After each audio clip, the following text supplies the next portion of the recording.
We started to get to grips with BIM back in, it was about 2012, so about 5 years ago.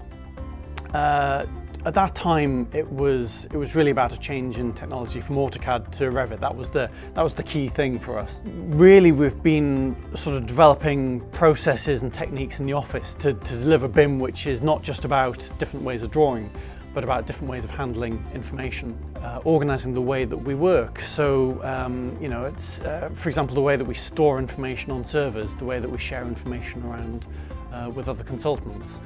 So it's more than, for us, it's more than just the actual software itself. Well, I think BIM is not necessarily about the tools. It's not about Revit or MBS Create. It's about a method of working that you try to establish at the start, so you always start with the end in mind. I think one of the things for us with BIM is that you do understand that there's a lot more time involved in a project in the earlier stages of design. Obviously that saves you time down the line, just to avoid problems or clashes that might cost you time further on in the design process. We've spent quite a lot of time incorporating or trying to bind MBS and our design software Revit together, because we feel that that's the easiest way to create savings in design time. It's about cutting out those bits that you always detail, you always specify, and making sure that those are the bits that happen automatically, whereas the stuff that you want to concentrate on for each project is actually has the time spent on it. Whilst every project is unique, we still take the advantage of building up office templates and office masters towards saving some of the time at the front end of a project. Part of that is about storing information in a way that we can readily get to it, so that we're not sort of reinventing the wheel at the start of every project.